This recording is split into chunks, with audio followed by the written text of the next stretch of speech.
Sir, our senior most professor, Dr. Ramakrishna Bhatt sir, is among us. On behalf of the National Textile Workshop on Brahma Sutra Shankara Bhashya, I extend a hearty welcome to our Acharya, Dr. Ramakrishna Bhatt sir.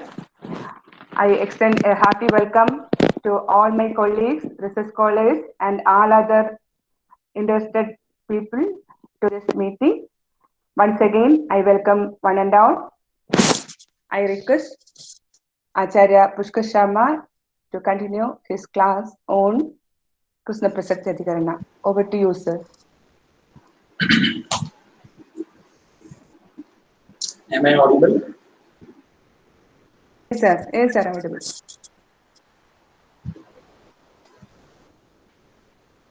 Vande Gurun Shivam Sambam Dakshinamurti Mavyayam Yadvandanena Mandopi Ginde Guru Samanatam Saraswati Chatannauni Vagadhishthatu Devatam Devatvam Pratipadyante Yadanugrahato Janah Shri Gurubhyo Namaha Adya Krishna Prasakti Adhikaranam इति विषये यथामति यथाकालं किंचित विवक्षामि। ह्यः अस्माभिः प्रकृत्यधिकरणं दृष्टं। तत्र अन्ततो गत्वा सिद्धान्तः कः आसीत् इत्युक्ते ब्रह्म जगतः निमित्तकारणम् अपि भवति उपादानकारणम् अपि भवति। ब्रह्मणः अभिन्ननिमित्तोपादानत्वं तत्र सिद्धान्तितम्। इदं यत् अद्यतनम् अधिकरणम् अस्ति कृत्स्नप्रसक्त्यधिकरणम् इति, इदमधिकरणं द्वितीयाध्यायस्य प्रथमपादस्य नवमम् अधिकरणं भवति। वयं जानीमः यत् द्वितीयाध्यायः अविरोधाख्यः वर्तते। प्रथमे अध्याये सर्वेषां वेदान्तवाक्यानाम् अद्वितीये प्रत्यगभिन्ने ब्रह्मणि समन्वयः प्रतिपादितः। सः यः समन्वयः सः मानान्तरेण विरुद्धः इति पूर्वपक्षं कृत्वा मानांतर विरोध परिहारार्थं ब्रह्मणः अद्वितीयत्व उपपादनार्थं अविरोधाध्यायः आरब्धः अस्ति। प्रकृत्यधिकरणस्य अन्ते अपि केचन आक्षेपाः ये आसन् तेषाम् उत्तरं विस्तरेण अग्रे वक्ष्यामः इति भगवत्पादैः प्रतिज्ञातमासीत्। स एव विचारः द्वितीयाध्यायस्य प्रथमे पादे प्राधान्येन कृतः वर्तते। ब्रह्मणः यदि जगत् प्रति निमित्तत्वम् उपादानत्वं च स्वीक्रियते तर्हि केचन आक्षेपाः भवन्ति। तेषाम् आक्षेपाणां समाधानार्थं ब्रह्मणः अभिन्ननिमित्तोपादानत्वं व्यवस्थापनार्थं च अयं प्रथमः पादः द्वितीयाध्यायस्य प्रवृत्तः वर्तते। तत्र इदं कृत्स्नप्रसक्त्यधिकरणम् इति द्वितीयाध्यायस्य प्रथमे पादे नवमम् अधिकरणं भवति। अधिकरणे अस्मिन् चत्वारि सूत्राणि सन्ति। कृत्स्नप्रसक्तिर्निरवयवत्वशब्दकोपो वा श्रुतेस्तु शब्दमूलत्वात् आत्मनि चैवं विचित्राश्च हि स्वपक्षदोषाच्च इति। अस्य अधिकरणस्य पूर्वाधिकरणेन सह संगतिः वाच्या। यथा मया ह्यः उक्तम् असंगतं न प्रयुञ्जीत इति कश्चित् न्यायः अस्ति, तर्हि भगवता बादरायणेन इदमधिकरणं यत्र स्थापितं पूर्वेण अधिकरणेन सह अवश्यं तस्य संगतिः इत्यस्य सम्बन्धः इत्यर्थः। पूर्वेण अधिकरणेन कः सम्बन्धः इति स्वरसा जिज्ञासा भवति। तदर्थं पूर्वस्मिन् अधिकरणे किं चिन्तितम् इति संक्षेपेण वक्तव्यम्। पूर्वतनम् अधिकरणं वर्तते उपसंहारदर्शनाधिकरणम्। तत्र किं निरूपितं वर्तते इत्युक्ते इत्थं तत्र पूर्वपक्षः आसीत् ब्रह्म असहायम् इति कृत्वा जगदुपादानं न भवितुम् अर्हति। किमर्थम् इत्युक्ते लोके घटपटादि निर्माणार्थं कारणसामग्री अपेक्षिता। एकेन कारणेन किमपि कार्यम् उत्पादयितुं न शक्यते।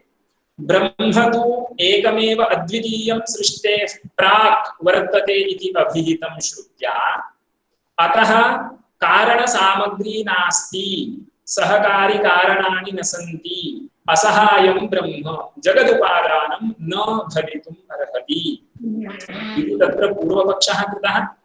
सिद्धान्तः कः कृतः इत्युक्ते क्षीरवत् ब्रह्मणः अपि असहायस्य जगदुपादानत्वं सम्भवति। तथा हि क्षीरं दधिरूपेण परिणमते इति वयं जानीमः। तत्र क्षीरस्य यः दध्याकारेण परिणामः तत्र अन्यत् सहकारिकारणं किमपि अपेक्षितं वा इत्युक्ते नापेक्षितं।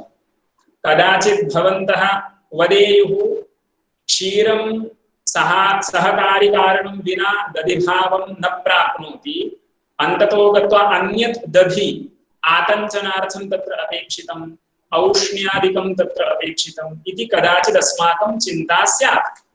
किन्तु तत्र भगवत्पादैः उत्तरं किम् उक्तम् इत्युक्ते आतञ्चनेन औष्ण्येन वा क्षीरस्य यः दधिभावः सः त्वार्यते।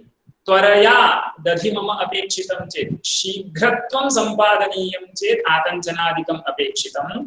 आतञ्चनं न क्रियते चेदपि क्षीरस्य असहायस्य एव दधिभावः भवति। तथा च क्षीरं बाह्यं साधनम् अनपेक्ष्य दधिरूपेण परिणमते। एवमेव बहूनि उदाहरणानि तत्र उक्तानि। देवाः मायाविनः अपि अनपेक्ष बाह्यं साधनं स्वकीय ऐश्वर्ययोगात् संकल्पमात्रेण बहून् पदार्थान् सृजन्ति।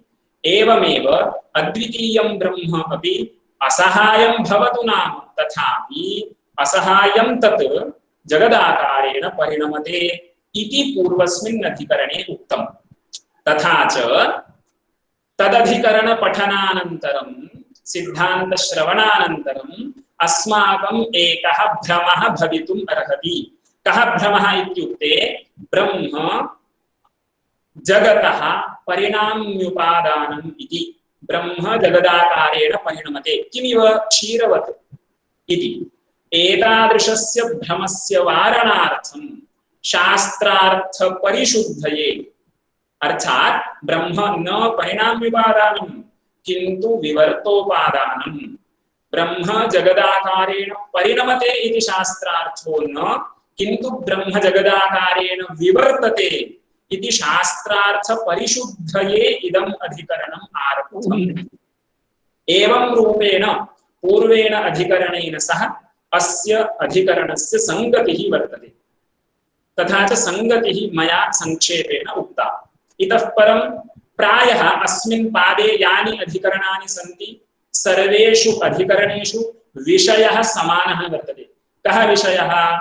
निरवयवात् ब्रह्मणः सकाशात् जगत् सृष्टिं वदन् यः समन्वयः सः विषयः वर्तते। सः समन्वयः प्रमाणान्तर विरुद्धो न वा इति चर्चा प्रायः सर्वेषु अधिकरणेषु वर्तते। तथा च अत्र विषयः कः? निरवयवात् ब्रह्मणः जगत्सर्गं वदन् समन्वयः अत्र विषयः।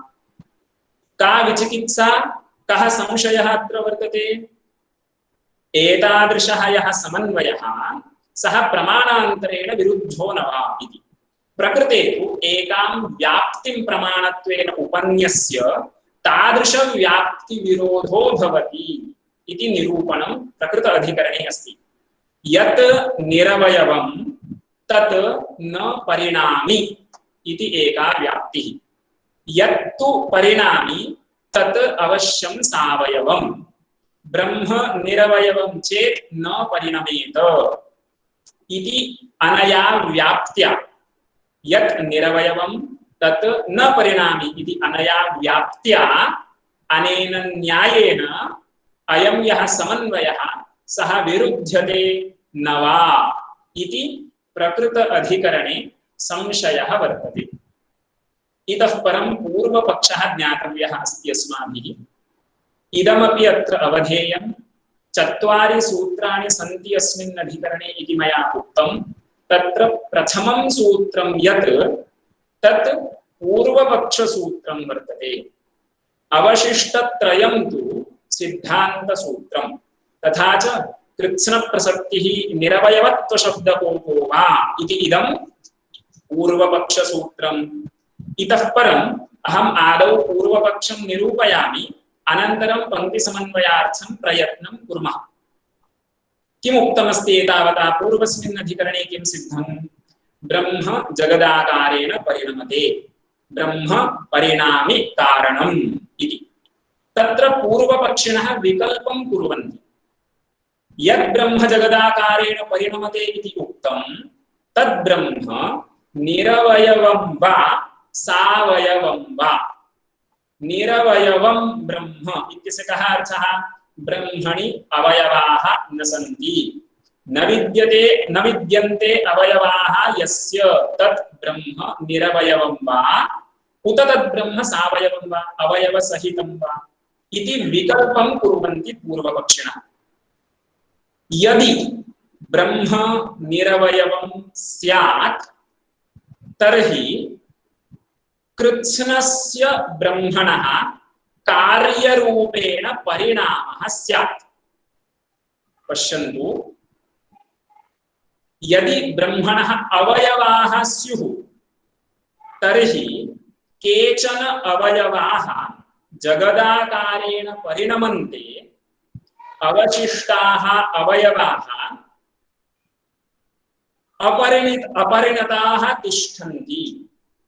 तर्हि केनचित् अवयव विशेषेण ब्रह्म जगदाकारेण परिणमते, अवशिष्टेन अवयवेन तु ब्रह्म स्वरूपेण तिष्ठति इति वक्तुं शक्येत। कदा?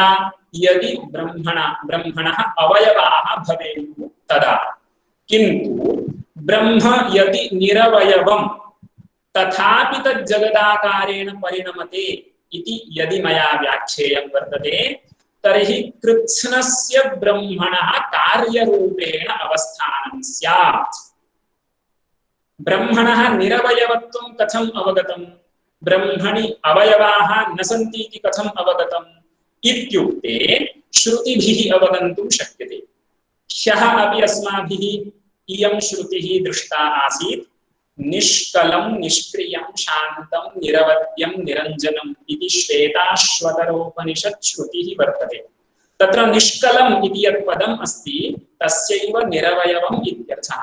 न विद्यन्ते कलाः अवयवाः यस्मिन् ब्रह्मणि तद् ब्रह्म निष्कलम् इत्युच्यते।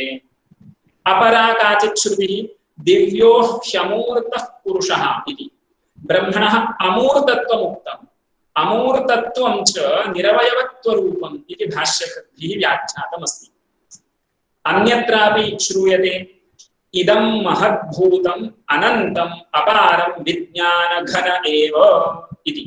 विज्ञानघनः इत्युक्ते विज्ञानातिरिक्तम् अन्यत् किमपि तत्र नास्ति, विज्ञानमेव वर्तते। अस्यापि पर्यवसानं निरवयवत्वे भविष्यति। एवञ्च एताभिः श्रुतिभिः ब्रह्मणः निरवयवत्वम् अवगतम्। निरवयवस्य ब्रह्मणः परिणामो भवति इत्युक्ते कृत्स्नं ब्रह्म कार्यरूपेण व्यवस्थितं भवति। ब्रह्मरूपेण अवस्थानं नास्ति, सर्वांशेन। वस्तुतः सर्वांशेन इति पदं तत्र न प्रयोक्तव्यं, यतोहि अंशाः न सन्ति। कृत्स्नस्य ब्रह्मणः कार्यरूपेण अवस्थानं भवति। अतः एकदेशपरिणामः न संभवति। कदाचित् शंका स्यात् मनसि, अस्तु कृत्स्नस्य ब्रह्मणः जगदाकारेण परिणामः, किं नश्चिन्नं? ब्रह्म कृत्स्नं समग्रं जगदाकारेण परिणमते इत्युक्ते का नः हानिः? अस्माकं का हानिः? इत्युक्ते तथा सति मूलोच्छेदः स्यात्। मूलोच्छेदः स्यात् इत्यस्य कोऽर्थः इदानीं यदि ब्रह्म जगदाकारेण परिणतं वर्तते तर्हि इदानीं प्रपञ्चः एव वर्तते, ब्रह्म नैव वर्तते। मूलोच्छेदः स्यात्, इदानीं प्रपञ्च एव वर्तते, ब्रह्म एव प्रपञ्चरूपेण वर्तते, ब्रह्म स्वरूपेण नास्ति इति स्यात्। तदानीं पुनरपि शंका, अस्तु नाम इदानीं ब्रह्म तथैव अस्तु, प्रपञ्चरूपेण एव अस्तु, ब्रह्मणः स्वरूपेण अवस्थानं मास्तु, पुनरपि का अस्माकं क्षतिः? अस्माकं सिद्धान्तदृष्ट्या कोऽपि दोषो भवति वा इत्युक्ते दोषो भवति। यदि इदानीं ब्रह्म जगद्रूपेण एव वर्तते, स्वरूपेण न वर्तते, तर्हि कः दोषः इत्युक्ते श्रुत्या यदुक्तमस्ति आत्मा द्रष्टव्यः, आत्मा वा अरे द्रष्टव्य श्रोतव्यो मंतव्यो निधिध्यासितव्यः इति प्रसिद्धा श्रुतिः। आत्मनः द्रष्टव्यत्वम् उपदिष्टमस्ति श्रुत्या, किन्तु इदं श्रुत्या नैव उपदेष्टव्यमासीत्। कुतः इत्युक्ते आत्मा ब्रह्म इदानीं जगद्रूपेण वर्तते किल, जगद्रूपेण वर्तते इत्यस्य घटपटादिरूपेण वर्तते, घटपटादिरूपेण वर्तमानं ब्रह्म तु अस्माभिः अयत्नतः दृश्यते। तादृशस्य प्रपञ्चस्य दर्शनार्थं किं यत्नः विधेयः? नैव विधेयः। कार्यजातस्य सर्वस्यापि अयत्नदृष्टत्वात् तद्व्यतिरिक्तस्य च ब्रह्मणः अभावात् इदानीं ब्रह्मस्वरूपेण नैव वर्तते, किन्तु कार्यरूपेण एव वर्तते इति यदि उक्तं तर्हि आत्मनः द्रष्टव्यत्वं श्रुत्या न वक्तव्यम् आसीत्। तथापि श्रुतिः यदि वदति आत्मा द्रष्टव्यः तर्हि अवश्यं श्रुतेः काचित् विवक्षा स्यात् या अस्माभिः एतावता न ज्ञाता वर्तते। अयम् एकः दोषः। ब्रह्म जगद्रूपेण एव वर्ततां, स्वरूपेण तस्य अवस्थानं मास्तु इत्युक्ते कः दोषः? कार्यस्य अयत्नदृष्टत्वात् आत्मनः द्रष्टव्यत्वोपदेशः श्रुत्या नैव कर्तव्यः इति एको दोषः। द्वितीयः दोषः अजत्वशब्दव्याकोपः इति। ब्रह्म कीदृशं वर्तते? अजम् अमरं वर्तते, न जायते म्रियते वा कदाचित् इत्यादि श्रुत्या स्मृत्या च ब्रह्मणः अजत्वं, यस्य जन्म नास्ति, यत् न जायते तत् अजम् इति उच्यते। ब्रह्म अजम् इति प्रसिद्धमस्ति, किन्तु इदानीं ब्रह्म यदि कार्यरूपेण वर्तते, कार्यस्य घटपटादेः प्रपञ्चस्य उत्पत्त्यादिकं तु वर्तते एव, तर्हि कार्यरूपेण विद्यमानस्य ब्रह्मणः अजत्वं कथं स्यात्? तस्य तु उत्पत्तिः जाता, अस्माभिः घटपटादीनाम् उत्पत्तिः अस्ति इति ज्ञातुं शक्यते। तथा च ब्रह्मणः अजत्वं यत् श्रुत्या निरूपितं तदपि बाध्येत इति अजत्वादिशब्दकोपो भवति। सर्वोऽपि अयं दोषः कदा? ब्रह्म निरवयवं चेत्। निरवयवं ब्रह्म जगदाकारेण परिणमते इत्युक्तं चेत् कृत्स्नस्य ब्रह्मणः परिणामः स्यात्, तर्हि इदानीं ब्रह्म प्रपञ्चरूपेणैव वर्तते, स्वरूपेण नास्ति। तथा च कार्यस्य अयत्नतः दृष्टत्वात् आत्मनः द्रष्टव्यत्वोपदेशः व्यर्थः इति एको दोषः। अजत्वादिशब्दव्याकोपः इति अपरो दोषः। एतद् दोषद्वयं वारणीयं चेत् किं क्रियताम् इत्युक्ते ब्रह्म निरवयवम् इति त्यज्यताम्, ब्रह्मणः अवयवाः सन्ति इति स्वीक्रियताम्। तदानीं किं स्यात्? एकदेशः कार्याकारेण परिणतो भवति, अवशिष्टेन अवयवेन ब्रह्म स्वरूपेणापि तिष्ठति इति उपपादयितुं शक्यते। तथा च पूर्वोक्त दोष परिजिहीर्षया परिहर्तुम् इच्छया यदि अस्माभिः उच्येत, किम् उच्येत? ब्रह्म सावयवम् इति यदि उच्येत तर्हि अन्यः दोषः आपतति, निरवयवत्वशब्दकोपः भवेत्। ब्रह्मणः निरवयवत्वबोधिताः श्रुतयः अस्माभिः अवलोकिताः किल। निष्कलं निष्क्रियं शान्तं दिव्यो ह्यमूर्तः पुरुषः इदं महद्भूतम् अनन्तम् अपारं विज्ञानघन एव इत्यादि श्रुतीनां विरोधः स्यात्। निरवयवत्वशब्दकोपः इत्यस्य कोऽर्थः? निरवयवत्वं बोधयितुं यः शब्दः वर्तते, शब्दप्रमाणं वर्तते, श्रुतिः वर्तते, तस्याः श्रुतेः कोपो भवति इत्युक्ते श्रुतिविरोधो भवति। अन्योपि एकः दोषः, ब्रह्मणः सावयवत्वे एकः दोषः निरवयवत्वशब्दकोपः इति। अपरः दोषः कः इत्युक्ते अनित्यत्वं स्यात्। यत् सावयवं तत् अनित्यम् इति व्याप्तिः अस्ति। ब्रह्मणः यदि सावयवत्वं स्वीक्रियते तर्हि ब्रह्मणः अनित्यत्वम् आपते। तथा च निरवयवत्वं स्वीक्रियते चेदपि दोषः, सावयवत्वं स्वीक्रियते चेदपि दोषः, सर्वथापि अयं पक्षः न घटते। ब्रह्म जगदुपादानम् इति अयं पक्षः सर्वथापि न घटते इति पूर्वपक्षः संक्षेपेण उक्तः अस्ति। यदि भवतां निकटे पुस्तकम् अस्ति तर्हि कृपया पुस्तकम् अवलोकयन्तु। पूर्वपक्षसूत्रस्य पङ्क्तिसमन्वयं कृत्वा सिद्धान्तभागं पश्यामः। इदं नवमम् अधिकरणं वर्तते द्वितीयाध्यायस्य प्रथमपादस्य। अहं मन्दं मन्दं पठामि, प्रायः विचारः सर्वोऽपि उक्तः अस्ति, तथापि क्लिष्टं पदं किञ्चित् आगतं चेत् अवश्यं तत्र वदामि। कृत्स्नप्रसक्तिर्निरवयवत्वशब्दकोपो वा चेतनम् एकम् अद्वितीयं ब्रह्म क्षीरादिवत् देवादिवच्च अनपेक्ष्य बाह्य साधनं स्वयं परिणममानं जगतः कारणम् इति स्थितम्। अयं सिद्धान्तः पूर्वस्मिन् अधिकरणे निरूपितः वर्तते। किमुक्तं पूर्वं? क्षीरं यथा बाह्य साधनम् अनपेक्षदध्याकारेण परिणमते, एवमेव चेतनं ब्रह्म बाह्य साधनं विनैव जगदाकारेण परिणमते। तदानीम् अस्माकं काचित् भ्रान्तिरुत्पन्ना। का भ्रान्तिरुत्पन्ना? जगत् प्रति ब्रह्म परिणाम्युपादानं, जगदाकारेण ब्रह्म परिणमते इति भ्रान्तिरुत्पन्ना। सिद्धान्तः कः कर्तव्यः अस्ति? ब्रह्म विवर्तोपादानं। किन्तु अयं विचारः तु चिन्तनेन एव, विचारेण एव निरूपयितुं शक्यते। शास्त्रार्थपरिशुद्धये इदमधिकरणम् आरभ्यते इति अग्रिमा पङ्क्तिः। शास्त्रार्थपरिशुद्धये तु पुनः आक्षिपति। पूर्वपक्षी पुनरपि प्रश्नं करोति। प्रश्नस्य समाधानं यदा लभ्यते तदानीम् अस्माकं पूर्वोत्पन्ना भ्रान्तिः निरस्ता भविष्यति। कृत्स्नप्रसक्तिः इदं सूत्रघटकं पदं, तस्य अर्थः भाष्यकारैः वर्ण्यते। कृत्स्नस्य ब्रह्मणः कार्यरूपेण परिणामः प्राप्नोति निरवयवत्वात् इति। तत्र कृत्स्नप्रसक्तिः इत्युक्ते कृत्स्नस्य परिणामप्रसक्तिः इति अर्थः। प्रसक्तिः इत्यस्य प्राप्नोति इत्यनेन व्याख्यानं कृतं, किन्तु अवशिष्टम् अस्माभिः योजनीयं। कृत्स्नस्य परिणामप्रसक्तिः, कृत्स्नस्य ब्रह्मणः कार्यरूपेण परिणामः प्राप्नोति निरवयवत्वात्। यदि ब्रह्म पृथिव्यादिवत् सावयवम् अभविष्यत् ततः अस्य एकदेशः पर्यणंस्यत् एकदेशश्च अवास्थास्यत इति। पर्यणंस्यत् इत्युक्ते परिणतः अभविष्यत् इति। लृङ् लकारः वर्तते।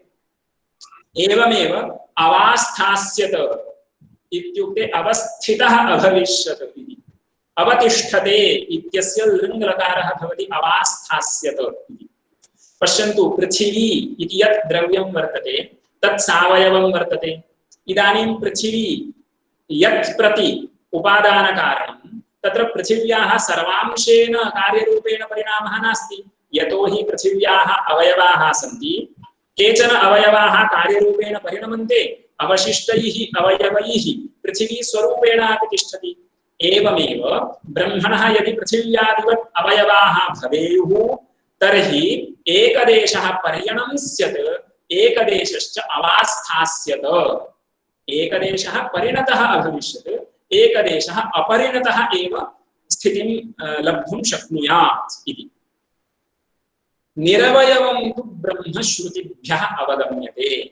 ब्रह्मणः निरवयवत्वं श्रुतिसिद्धं कास्ता श्रुतयः इत्युक्ते भाष्यकाराः उदाहरन्ति निष्कलं निष्क्रियं शान्तं निरवध्यं निरञ्जनम् इति निष्कलम् इति पदं निरवयवम् इति अर्थं बोधयति दिव्यो ह्यमूर्तः पुरुषः स बाह्याभ्यन्तरो ह्यजः इति अमूर्तत्वं नाम निरवयवत्वम् अस्यामेव श्रुतौ ब्रह्मणः अजत्वम् अपि उक्तम् अस्ति इतोपि एका श्रुतिः इदं महद्भूतमनन्तम् अपारं विज्ञानघन एव विज्ञानघनः एव इत्यस्य विज्ञानमात्रं विज्ञानातिरेकेण विज्ञानव्यतिरिक्तः कोऽपि अंशः तत्र नास्ति विज्ञानमेव वर्तते तथा च पर्यवसानगत्या निरवयवत्वे निरवयवत्वम् अवगन्तुं शक्यते स एष नेति नेत्यात्मा अस्थूलमननु इत्याद्याभ्यः सर्वविशेषप्रतिषेधिनीभ्यः इति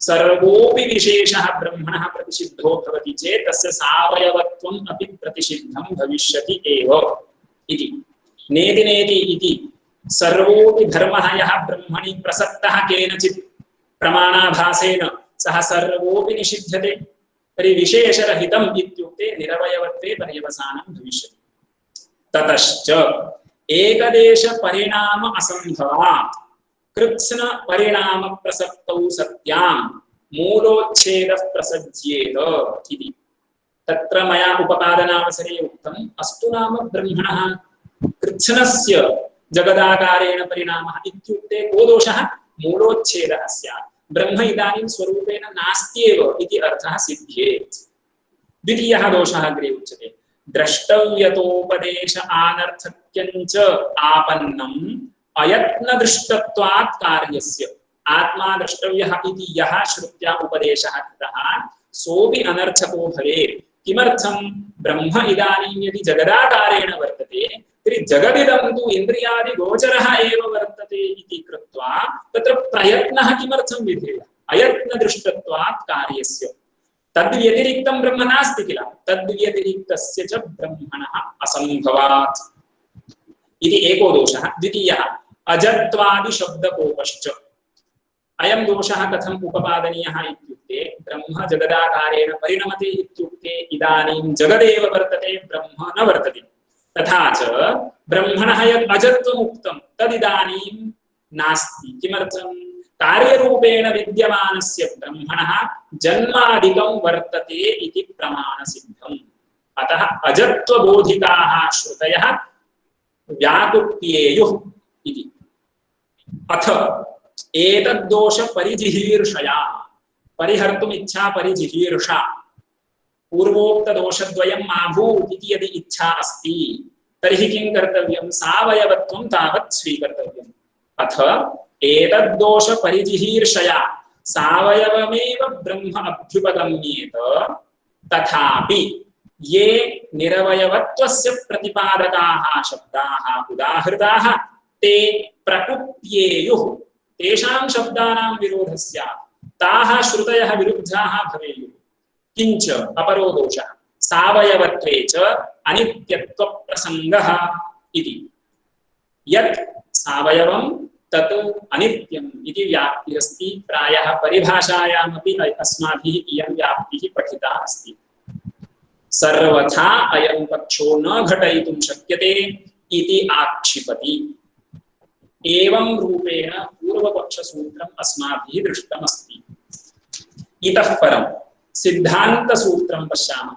श्रुतेस्तु शब्दमूलत्वात् इति सिद्धान्तः आरभ्यते अत्र आदौ इदम् अवधेयम् अस्ति अनेन सूत्रेण साक्षात् विवर्तवादः न स्फुटीकृतः गूढाभिसन्धिः सिद्धान्ती उत्तरं दत्तवान् इति व्याख्यानेषु वर्तते कोऽर्थः इत्युक्ते सिद्धान्तिनां स्पष्टः अभिप्रायः अत्र न स्फुटीकृतः सः भाष्यकारैः पश्चात् क्रियते इदानीं तु सामान्यतः स्वकीयम् आशयम् आच्छाद्य एव पृष्टस्य प्रश्नस्य उत्तरम् उच्यते सिद्धान्तिना स्वकीयः वस्तुतः सिद्धान्तः यः वर्तते सः पश्चात् स्फुटीकरिष्यते इदानीं तु निगूढाभिसन्धि अभिसन्धिः इत्युक्ते अभिप्रायः सः निगूढः वर्तते निगूढः अभिसन्धिः यस्य सिद्धान्तिनः सः सिद्धान्ती कीदृशः निगूढाभिसन्धिः तादृशः सिद्धान्ती अनेन सूत्रेण उत्तरं वदति श्रुतेस्तु शब्दमूलत्वात् इति कदाचित् बहूनि अधिकरणानि अवलोकितानि चेत् इदम् अवगन्तुं शक्यते तु इति पदं तत्र सूत्रे सिद्धान्तसूत्रे आगतं चेत् भाष्यकाराः वदन्ति तु इत्यनेन आक्षेपं परिहरति पूर्वपक्षं निराकरोति तथा च अस्माकम् अद्वैतिनां पक्षे कोऽपि दोषो नास्ति पश्यन्तु कथं नास्ति इति पश्यामः प्रथमः दोषः कः उक्तः पूर्वपक्षिणा कृत्स्नस्य परिणामः प्रसज्येत स्वरूपेण अवस्थितिः न स्यात् इति उक्तं पूर्वपक्षिणा अस्य दोषस्य वारणं कथं भवति इति पश्यामः दोषः कः निरवयवं यदि ब्रह्म तर्हि कृत्स्नं ब्रह्म जगदाकारेण परिणमेत कृत्स्नस्य परिणामः प्रसज्येत तेन किम् आपाद्यते स्वरूपेण अवस्थितिः न स्यात् इति आपाद्यते अस्य पृष्टस्य प्रश्नस्य परिहारः इत्थं वर्तते कृत्स्नस्य प्रसक्तिः नास्ति कार्यव्यतिरेकेण अपि ब्रह्मणः अवस्थानम् अस्ति ब्रह्म इदानीं प्रपञ्चाकारेण एव वर्तते स्वरूपेण न वर्तते इति न मन्तव्यं कृत्स्नप्रसक्तिर्नास्ति कुतः कथम् इदम् अवगन्तुं शक्यते इत्युक्ते श्रुत्या अवगन्तुं शक्यते श्रुतेः इति पञ्चमी विभक्तिः हेतुत्वबोधिका वर्तते श्रुत्या एव अवगन्तुं शक्यते यत् कृत्स्नं ब्रह्म जगदाकारेण न परिणमते किन्तु कश्चित् अंशः स्वरूपेण अवस्थितो भवति पश्यन्तु एतन् निरूपणं कथं क्रियताम् इत्युक्ते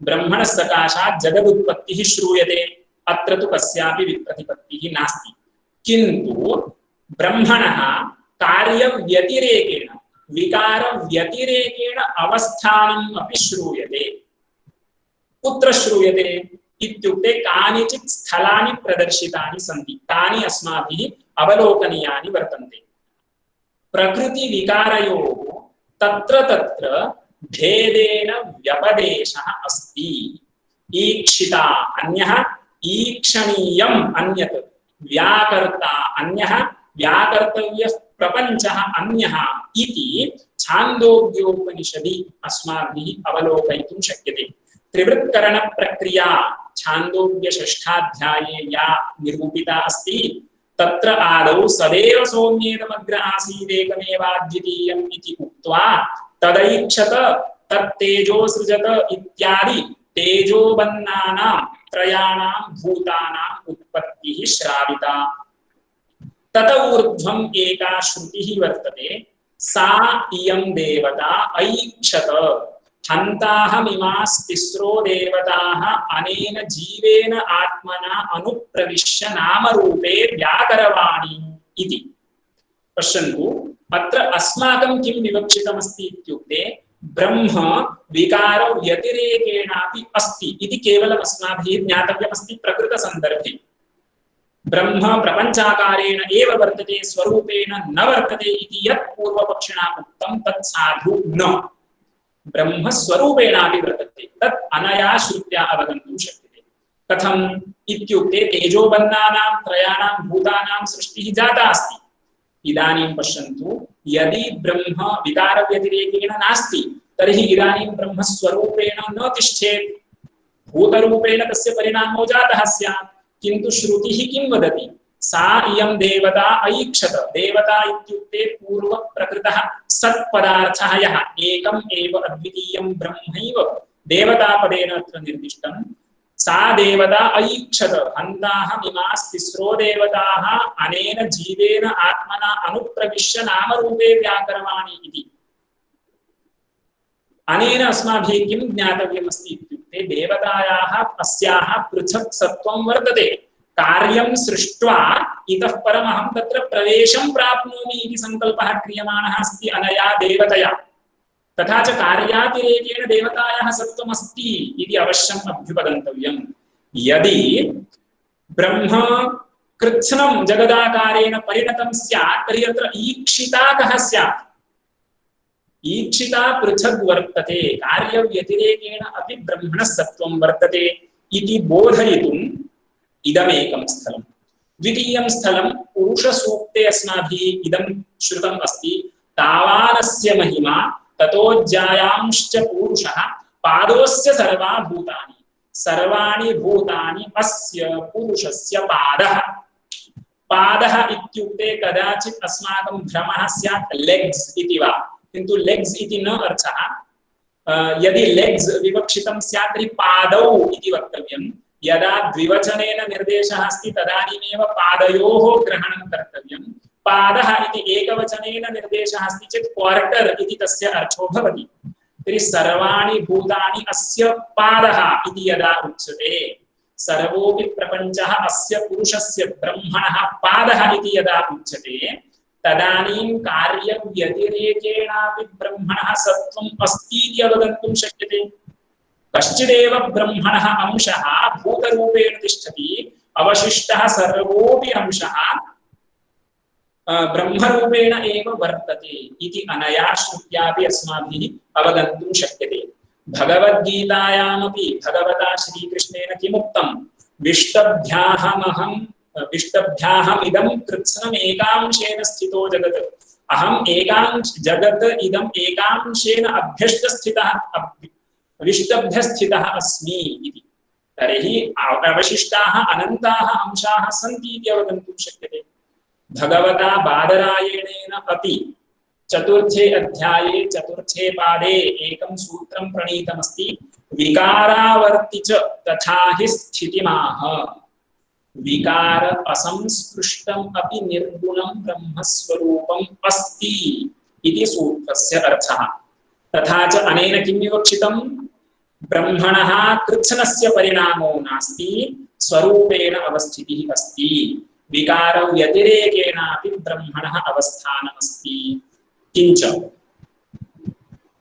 अन्यम् एकं सन्दर्भं पश्यामः। ब्रह्मणः उपलब्धिस्थानं किम्? ब्रह्म कुत्र अन्वेष्टव्यम् इत्युक्ते वेदान्तेषु तत्र तत्र निर्दिष्टं, स वा एष आत्मा हृदि इति। हृदये ब्रह्म वर्तते इति। भगवद्गीतायां वर्तते, ईश्वरः सर्वभूतानां हृद्देशे अर्जुन तिष्ठति। दहराधिकरणस्य विषयवाक्यम्, अथ यदिदमस्मिन् ब्रह्मपुरे दहरं पुण्डरीकं वेश्म दहरोऽस्मिन् अन्तराकाशः तस्मिन् यदन्तः तदन्वेष्टव्यं तद्वाव विजिज्ञासितव्यम् इति। तथा च ब्रह्मणः उपलब्धिस्थानं हृदयम् इति वेदान्तेषु बहुवारं संकीर्तनं वर्तते। यदि ब्रह्म कृत्स्नं कार्यरूपेण परिणतम् अभविष्यत् तर्हि तत् कुत्र अन्वेष्टव्यम् इत्यस्य हृदये अन्वेष्टव्यम् इति कथम् उत्तरं स्यात्? कुत्र उपलभ्यते? ब्रह्मणः उपलब्धिस्थानं किम् इत्युक्ते हृदये लभ्यते इति कथम्? तेन अस्माभिः इदमपि अवगन्तुं शक्यते, ब्रह्मणः स्वरूपेण अवस्थानमस्ति इति। अन्यमेकं सन्दर्भं पश्यामः। छान्दोग्ये षष्ठे एव सता सौम्य तदा सम्पन्नो भवति स्वम् अपीतो भवति इति श्रुतिः वर्तते। तस्याः श्रुतेः कः अर्थः इत्युक्ते, सर्वोऽपि जीवः प्रतिदिनं यदा सुषुप्त्यवस्थां गच्छति तदानीं सत्पदार्थेन सह ऐक्यं प्राप्नोति। तदा सुषुप्त्यवस्थायां हे सौम्य जीवः सता सम्पन्नो भवति, सत्पदार्थेन सह तादात्म्यम् आप्नोति। कदा? सुषुप्त्यवस्थायां किं भवति? जीवः सता सम्पन्नो भवति, सत्पदार्थेन ब्रह्मणा सह ऐक्यं तादात्म्यं प्राप्नोति इति तत्र उक्तम्। इदानीं चिन्तयन्तु, ब्रह्म यदि जगदाकारेण वर्तते, स्वरूपेण नास्ति, तर्हि इदं शरीरं ब्रह्मैव किल? शरीररूपेण इदानीं ब्रह्म वर्तते, तर्हि सुषुप्त्यवस्थायां जीवस्य ब्रह्मणा सह तादात्म्यम् इति किमर्थं वक्तव्यम्? तदा इति विशेषणं व्यर्थं। सर्वदापि अयं जीवः शरीरेण सह तादात्म्यसम्बन्धेन एव वर्तमानः अस्ति, किन्तु यदि श्रुतिः वदति तदा ऐक्यं प्राप्नोति इत्युक्ते श्रुतेः अभिप्रायविशेषः विवक्षितः अंशः कश्चिदस्ति। विकृतेन ब्रह्मणा तु अयं जीवः सर्वदापि सम्पन्नः वर्तते, अविकृतम् अपि ब्रह्म किञ्चित् वर्तते, तेन सह तादात्म्यं तु सुषुप्त्यवस्थायामेव भवति इति सत्सम्पत्तिप्रक्रियायाम् अपि अस्माभिः अवगन्तुं शक्यते। किञ्च ब्रह्मणः इन्द्रियगोचरत्वम् अस्ति वा न वा इत्युक्ते सर्वेषु वेदान्तेषु तत्र तत्र ब्रह्मणः इन्द्रियगोचरत्वं प्रतिषिद्धं वर्तते। इन्द्रियजन्यज्ञानस्य ब्रह्मविषयो न भवति इति बहुवारम् उक्तम्। कुत्र उक्तम् इत्युक्ते केनोपनिषत्श्रुतिं पश्यन्तु। यच्चक्षुषा न पश्यति, यद्वाचा अनभ्युदितं, यन्मनसा न मनुते, तत्र तैत्तिरीये वर्तते। यतो वाचो निवर्तन्ते अप्राप्य मनसा सह इत्यादि श्रुतयः वर्तन्ते। तथा च ब्रह्मणः इन्द्रियगोचरत्वं नास्ति इति श्रुतिः बोधयति। किन्तु कृत्स्नं ब्रह्म यदि जगदाकारेण वर्तते, विकाररूपेण एव यदि ब्रह्मणः अवस्थानमस्ति, तर्हि विकारस्य घटपटादेः प्रपञ्चस्य तु इन्द्रियगोचरत्वमेव अस्ति। तर्हि इन्द्रियगोचरत्वं ब्रह्मणि नास्ति इति वदन्त्याः श्रुतेः कश्चित् अभिप्रायः वर्तते यत् स्वरूपेण ब्रह्म यद् वर्तते तस्य इन्द्रियगोचरत्वं नास्ति। तस्मात् एतादृशस्थलपर्यालोचनेन अस्माभिः किम् अवगन्तुं शक्यते इत्युक्ते अविकृतं ब्रह्म अस्ति। ब्रह्मणः कृत्स्नस्य प्रपञ्चाकारेण परिणामो न जातः वर्तते, अविकृतं ब्रह्म अस्त्येव इति अस्माभिः अवगन्तुं शक्यते। अनेन किम् अवगतं? केनचित् अंशेन परिणमते, कश्चित् तु अंशः तथैव अपरिणतः तिष्ठति। किन्तु एतदुपरि तेन अन्यः प्रश्नः कृतः अस्ति। एवं सति सावयवत्वं प्रसज्येत, ततश्च अनित्यत्वं स्यात् इत्युक्ते तदपि न स्यात्। किमर्थं? श्रुतेः एव, श्रुतिरेव बोधयति। किं बोधयति? ब्रह्म निरवयवम् इति बोधयति। ह्यः अपि इदमस्माभिः दृष्टं। किं दृष्टं? ब्रह्म शब्दप्रमाणकं किल। शास्त्रयोनित्वं ब्रह्मणः वर्तते। शास्त्रम् एव योनिः प्रमाणं यस्य अधिगमे तत् ब्रह्म शास्त्रयोनि। शास्त्रप्रमाणकं, शास्त्रं प्रमाणं यस्य ब्रह्मणः तत् ब्रह्म शास्त्रप्रमाणकं। तत्र अस्माकं तर्कस्य प्रवेशो न कर्तव्यः। इन्द्रियादिप्रमाणकं ब्रह्म न, तर्हि यथा शब्दं तस्य स्वरूपम् अस्माभिः अभ्युपगन्तव्यं वर्तते। शब्दः यथा यादृशं स्वरूपं ब्रह्मणः बोधयति तादृशमेव ब्रह्म इति स्वीकर्तव्यम्। शब्दः किं बोधयति? उभयमपि प्रतिपादयति। शब्दः किम् उभयं प्रतिपादयति? अकृत्स्नप्रसक्तिं प्रतिपादयति, निरवयवत्वं च प्रतिपादयति इति श्रुतेः तु इत्यस्य अर्थः। शब्दमूलत्वात् इत्यस्य अयमर्थः अन्ते यद् मया चिन्तितं तत् यथा शब्दं ब्रह्म अभ्युपगन्तव्यं। किमर्थं? ब्रह्मणः शब्दमूलत्वात्, शब्दप्रमाणकत्वात् इति। शब्दः द्वयमपि बोधयति, अतः अस्माकं तर्कस्य तत्र प्रवेशो न कर्तव्यः। किन्तु तर्कस्य प्रवेशो न कर्तव्यः इति यद्यपि भाष्यकाराः बोधयन्ति, तथापि अस्माकं तु तर्करसिकत्वं वर्तते इति कृत्वा तर्कप्रवेशः तदा तदा भवेदेव। इदं सम्भवति वा? अकृत्स्नप्रसक्तिरपि निरवयवत्वं च एतद्द्वयमेकस्य ब्रह्मणः सम्भवति वा? सम्भावना अस्ति वा इति कदाचित् चिन्ता स्यात्।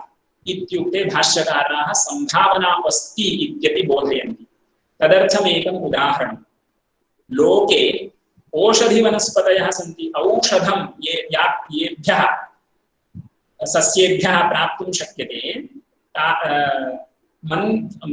मणिमन्त्र औषधिप्रभृतीनां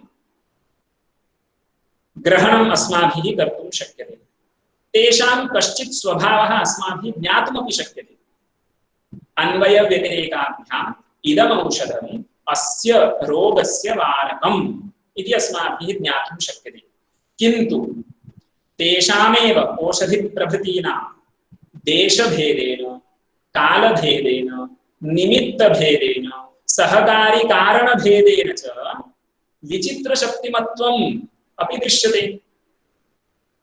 तदस्माभिः अन्वयव्यतिरेकाभ्यां तु न अवगन्तुं शक्यते। पश्यन्तु, एकम् उदाहरणं वदामि।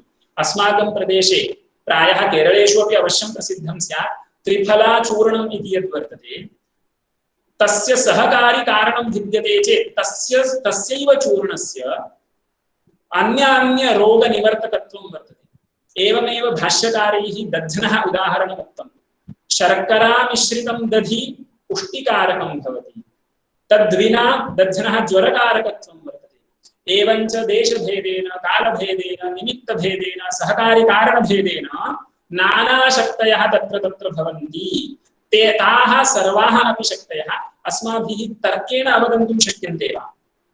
लौकिकाः ये पदार्थाः तेषामपि स्वभावः अस्माभिः तर्केण अवगन्तुं न शक्यते इत्यस्यां दशायाम् अचिन्त्यस्वभावस्य स्वरूपं कीदृशमस्ति इति तर्केण कथम् अवगन्तुं शक्यते? तदपि अस्माभिः शब्देन एव अवगन्तव्यं वर्तते।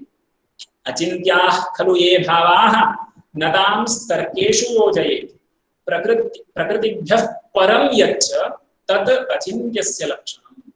एवञ्च अतीन्द्रियार्थाः ये पदार्थाः तेषाम् अधिगमः शब्दमूलः इति अवशिष्टस्य श्रुतेस्तु शब्दमूलत्वात् इति भागस्य अर्थः। इदानीमपि विवर्तवादः एतावता न स्फुटीकृतः वर्तते। सामान्यतः गूढाभिसन्धिः नाम अभिप्रायविशेषः तत्र निगूढः एव वर्तते। श्रुत्या उक्तम् अङ्गीक्रियताम् इति केवलं बोधो जातः। श्रुत्या किमुक्तं? ब्रह्मणः कृत्स्नप्रसक्तिः नास्ति इति उक्तम्। पुनश्च किमुक्तं? निरवयवत्वम् अपि अस्ति इति उक्तम्।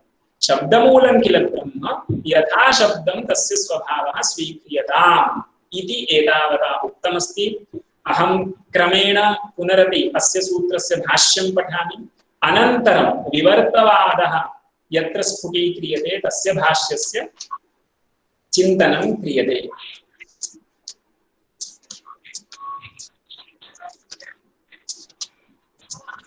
श्रुतेस्तु शब्दमूलत्वात् तु शब्देन आक्षेपं परिहरति। न खलु अस्मत्पक्षे कश्चिदपि दोषः अस्ति, न तावत् कृत्स्नप्रसक्तिरस्ति। कुतः? श्रुतेः यथैव हि ब्रह्मणः जगदुत्पत्तिः श्रूयते, एवं विकारव्यतिरेकेणापि ब्रह्मणः अवस्थानं श्रूयते। पश्यन्तु, ब्रह्मणः सकाशात् जगदुत्पत्तिः श्रूयते, यतो वा इमानि भूतानि जायन्ते इत्यादिषु। विकारव्यतिरेकेणापि ब्रह्मणः अवस्थानं श्रूयते। कुत्र श्रूयते इति क्रमेण निरूपणं भविष्यति। यथैव हि ब्रह्मणः जगदुत्पत्तिः श्रूयते, एवं विकारव्यतिरेकेणापि ब्रह्मणः अवस्थानं श्रूयते। प्रकृतिविकारयोर्भेदेन व्यपदेशात्। कुत्र भेदेन व्यपदेशः अस्ति? सेयं देवतैक्षत हन्ताहमिमास्तिस्रो देवता अनेन जीवेनात्मनानुप्रविश्य नामरूपे व्याकरवाणी इति एकः सन्दर्भः। अत्र अस्माभिः किम् अवगन्तव्यमस्ति? जगत्सृष्ट्यनन्तरं देवतायाः ईक्षणं वर्तते। अनेन किम् अवगम्यते? जगद्व्यतिरेकेण अपि देवता अस्ति। यदि जगदाकारेण कृत्स्नं ब्रह्म परिणतं स्यात् तर्हि ईक्षणं केन क्रियताम्? अत्र देवता जगत्सृष्ट्यनन्तरमपि ईक्षणं करोति इति अस्मात् सन्दर्भात् अस्माभिः ज्ञातव्यं वर्तते। सेयं देवतैक्षत हन्ताहमिमास्तिस्रो देवता अनेन जीवेनात्मना नामरूपे व्याकरवाणी। तावानस्य महिमा ततोऽध्यायांश्च पूरुषः पादोस्य सर्वा भूतानि त्रिपादस्यां मृतं दिवि इति एवं जातीयकात्। अत्र किं विवक्षितं? पादः अस्य सर्वा भूतानि, सर्वाणि भूतानि, सर्वोऽपि प्रपञ्चः अस्य ब्रह्मणः पादः। अनेन किम् अवगम्यते? अकृत्स्नप्रसक्तिरवगम्यते। सर्वांशेन परिणामो न जातः इति अवगम्यते। तथा हृदयायतनत्ववचनात् सत्सम्पत्तिवचनात् च इदं मया उक्तं। ब्रह्म कुत्र उपलभ्यते इत्युक्ते हृदये उपलभ्यते इत्युच्यते। यदि ब्रह्म सर्वांशेन जगदाकारेण परिणतम् अभविष्यत् तर्हि हृदये उपलभ्यते इत्यस्य कोऽर्थः? घटपटादिकं तु बहिः एव उपलभ्यते। सत्सम्पत्तिवचनाच्च इत्यस्य सता सौम्य तदा सम्पन्नो भवति सुषुप्त्यवस्थायां केवलं ब्रह्मणा सह तादात्म्यं प्राप्नोति इति उक्तम्। यदि घटपटादिरूपेण ब्रह्म वर्तते स्वरूपेण न वर्तते तर्हि इदानीं सुषुप्त्यवस्थायाम् इति किमर्थम्? इदानीमपि शरीरेण सह जीवस्य तादात्म्यं वर्तते एव, अतः तदा सम्पन्नो भवति इति विशेषणं व्यर्थं स्यात्। यदि च कृत्स्नं ब्रह्म कार्यभावेन उपयुक्तं स्यात् सदा सौम्य तदा सम्पन्नो भवति इति सुषुप्तिगतं विशेषणम् अनुपपन्नं स्यात्। कुतः अनुपपन्नं स्यात्? विकृतेन ब्रह्मणा नित्यसम्पन्नत्वात् अविकृतस्य च ब्रह्मणः अभावात् इति। तथा इन्द्रियगोचरत्वप्रतिषेधात् ब्रह्मणः विकारस्य च इन्द्रियगोचरत्व उपपत्तेः। पश्यन्तु, ब्रह्मणः इन्द्रियगोचरत्वं प्रतिषिद्धम्, विकारस्य तु इन्द्रियगोचरत्वम् अस्ति। यदि ब्रह्म स्वरूपेण नास्ति विकाररूपेण एव वर्तते, कृत्स्नं ब्रह्म विकाररूपेण परिणतं स्यात् चेत् इन्द्रियगोचरत्वं न प्रतिषेद्धुं शक्येत श्रुत्या। तस्मात् अस्ति अविकृतं ब्रह्म। न च निरवयवत्वशब्दकोपः अस्ति, श्रूयमाणत्वादेव निरवयवत्वस्यापि अभ्युपगम्यमानत्वात्। निरवयवत्वं श्रूयते, श्रुत्या उक्तम्, अतः मया स्वीकृतम्। श्रुत्या किं किम् उक्तम्? अकृत्स्नप्रसक्तिरुक्ता, निरवयवत्वं च उक्तं, श्रुत्या उक्तम् इति कृत्वा अङ्गीकृतम्। शब्दमूलं च ब्रह्म शब्दप्रमाणकं न इन्द्रियादिप्रमाणकम्। तत् यथा शब्दमभ्युपगन्तव्यं शब्दश्च उभयमपि ब्रह्मणः प्रतिपादयति, अकृत्स्नप्रसक्तिं निरवयवत्वं च। इतः परम् इदं सम्भाव्यते वा इत्युक्ते सम्भाव्यते इति निरूपणार्थम् अग्रिमं भागं पश्यामः। लौकिकानामपि मणिमन्त्र औषधि प्रभृतीनां देशकालनिमित्तवैचित्र्यवशात् शक्तयः विरुद्ध अनेक कार्यविषयाः दृश्यन्ते। ताः अपि तावत् न उपदेशमन्तरेण केवलेन तर्केण अवगन्तुं शक्यन्ते।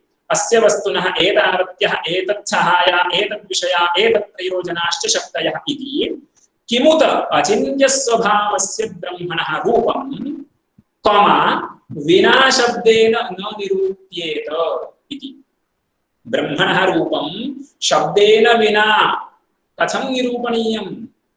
लौकिकानामेव सर्वाः शक्तयः अस्माभिः तर्केण न अवगन्तुं शक्यन्ते। तत्रापि ज्येष्ठानाम् उपदेशः अपेक्षितः, वैद्यानाम् उपदेशः अपेक्षितः।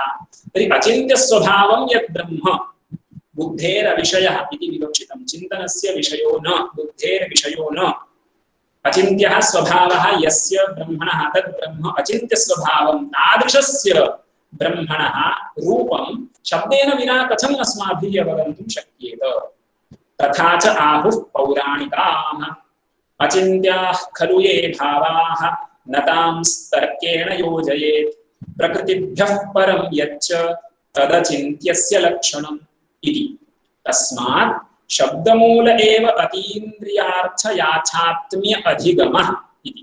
अतीन्द्रियाः ये पदार्थाः तेषाम् अधिगमः, ते तद्विषयकं यथार्थज्ञानं, तद्विषयिणी प्रमा शब्दादेव, शब्दः एव तत्र प्रमाणम् इति एतावता स्वकीयं परमसिद्धान्तम् अनुद्घाट्य एव अस्माभिः पूर्वपक्षिणा पृष्टस्य प्रश्नस्य समाधानमुक्तम्। इतः परं पूर्वपक्षी सिद्धान्तिनाम् आशयम् अज्ञात्वा कञ्चित् प्रश्नं करोति। तस्य समाधानावसरे अस्माभिः स्वकीयः विवर्तवादः उद्भाव्यते, स्फुटीक्रियते, स्पष्टीक्रियते। एतावता किमुक्तं? शब्देन यथा बोधितं तथा ब्रह्मणः स्वभावः स्वीक्रियताम् इति। तत्र पश्यन्तु, शब्देनापि प्रमाणान्तरविरुद्धं किञ्चित् बोधयितुं शक्यते वा? वह्निना सिञ्चति इति कश्चित् शब्दः। वह्निना सिञ्चति, वह्निकरणकः सेकः उपपद्यते वा? जलेन सिञ्चति इत्युक्ते अस्माकं शाब्दबोधो भवति, किन्तु वह्निना सिञ्चति इत्युक्ते शाब्दबोधः नैव जायते किल? न जायते। तत्र किं कारणम् इत्युक्ते शाब्दबोध उत्पत्त्यर्थं सहकारी कारणानि अपेक्षितानि इति अस्माभिः पठितं स्यात्। आकांक्षा, योग्यता, आसक्तिः, तात्पर्यज्ञानं चेति चत्वारि कारणानि अपेक्षितानि। तत्र का योग्यता? अर्थस्य अबाधः योग्यता। प्रमाणान्तरेण बाधितम् अर्थं शब्दः बोधयितुं न शक्नोति इति स्थितिः। प्रकृते किं जातम् इत्युक्ते शब्देन प्रमाणान्तरविरुद्धः अर्थः बोध्यमानः अस्ति। तथा च अस्माकम् अत्र अयोग्यता निश्चयो वर्तते।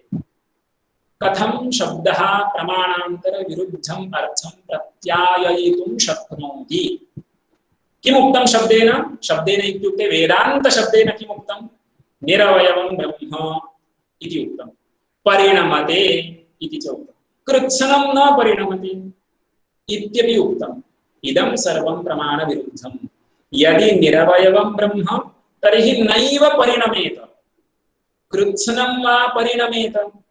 निरवयवं ब्रह्म परिणमते, कृत्स्नं तु न परिणमते इति कथं निरूपयितुं शक्यते शब्देन? अत्र योग्यता विरहः एव शब्दस्य शाब्दबोधजनकत्वं रुणद्धि इति शास्त्रकारैः चिन्तनीयम् अस्ति। केनचित् रूपेण परिणमते, इतरांशस्तथैव तिष्ठति इति यदि निरूप्यते तर्हि सम्यक्। किन्तु तदानीं कः दोषः? सावयवत्वं स्यात्। एतादृशः क्लेशः वर्तते। ब्रह्म इति एकं सिद्धं वस्तु। सिद्धं वस्तु विकल्पस्य विषयो न भवति। ब्रह्म निरवयवम् अपि अस्तु, सावयवम् अपि अस्तु इति निरूपयितुं शक्यते वा? एतादृशविरोधपरिहारार्थम् एकः उपायः वर्तते। विकल्पम् आश्रित्य विरोधः परिहर्तुं शक्यते। किन्तु कुत्र? क्रियायाम् एव विरोधपरिहारार्थं विकल्पाश्रयणम् इति मीमांसकानां मर्यादा वर्तते। तदर्थं भाष्यकारैः उदाहृतं स्थलं वदामि। अतिरात्रे षोडशिनं गृह्णाति इति एकं वेदवाक्यं, कर्मकाण्डवाक्यं। नातिरात्रे षोडशिनं गृह्णाति। अतिरात्रम् इति कस्यचित् वैदिकस्य कर्मणः नाम। तत्र षोडशी ग्रहणं क्रियताम् इति एकेन वाक्येन उक्तं। षोडशी ग्रहणं न कर्तव्यम् इति अन्येन वाक्येन उक्तम्। इदानीं द्वयोः अपि वाक्ययोः वेदत्वं वर्तते, वेदस्य च प्रमाणत्वं वर्तते। अतः किं क्रियताम् इत्युक्ते विकल्पः आश्रियते। पुरुषस्य इच्छा एव तत्र नियामिका। यः तादृशं कर्म अनुतिष्ठति सः यदि षोडशी ग्रहणं कर्तुमिच्छति तर्हि सः करोतु, न कर्तुमिच्छति चेत् न करोतु। विकल्पः इति तत्र सिद्धान्तः कृतः। किन्तु क्रियायां विकल्पम् आश्रित्य एवं रूपेण विरोधपरिहारः भवितुम् अर्हति। वस्तुनि विकल्पः भवति वा? ब्रह्म सावयवम् अपि अस्तु, निरवयवम् अपि अस्तु। षोडशी ग्रहणं कर्तुमपि शक्यते, न कर्तुम् अपि शक्यते। क्रियायां विकल्पः सम्भवति, वस्तुनि तु विकल्पः न सम्भवति किल। ब्रह्म निरवयवम् अपि अस्तु, सावयवम् अपि अस्तु इति नैव बोधयितुं शक्यते। तथा च एतदत्यन्तं दुर्घटं वर्तते। अयं यः पक्षः, कः पक्षः? निरवयवं ब्रह्म कृत्स्नं न परिणमते। अत्र साक्षात् प्रमाणान्तरविरोधो वर्तते।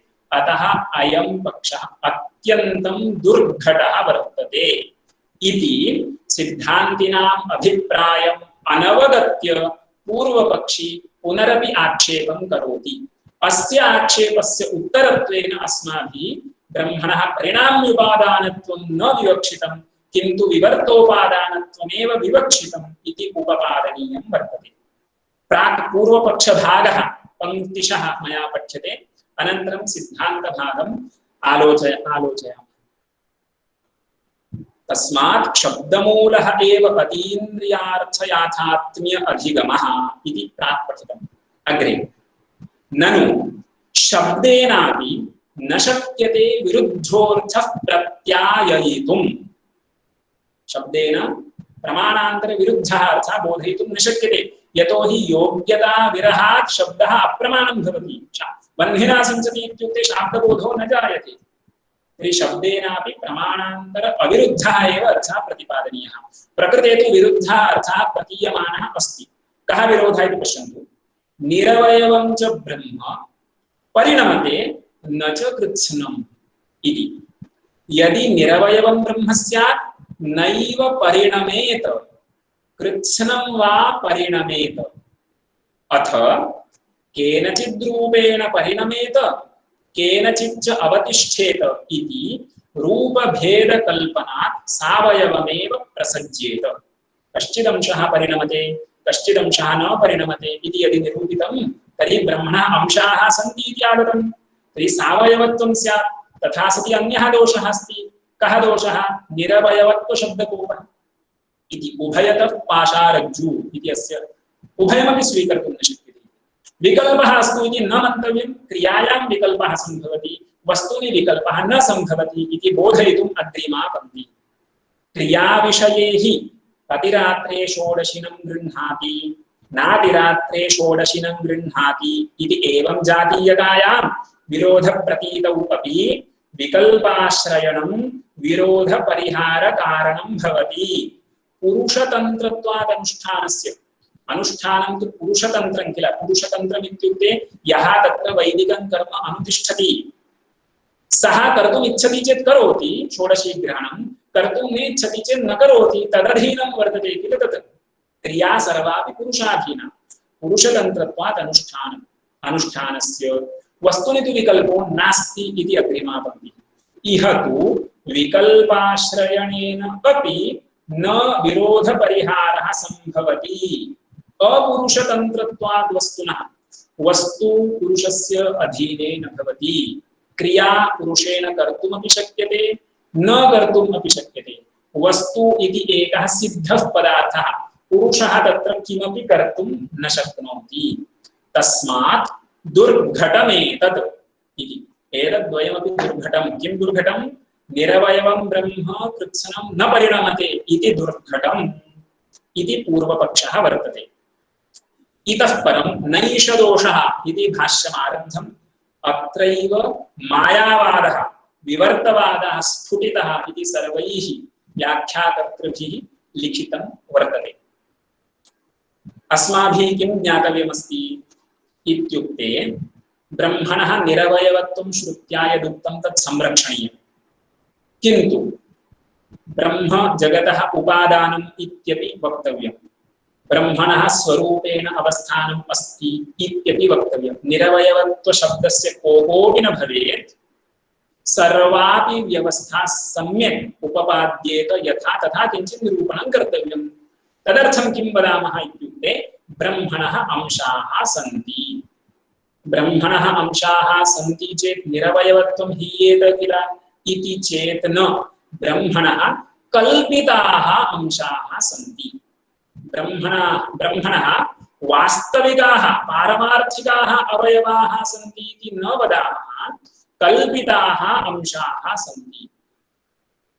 कथं कल्पिताः? अविद्यया कल्पिताः अंशाः सन्ति। अयमेव मायावादो नाम।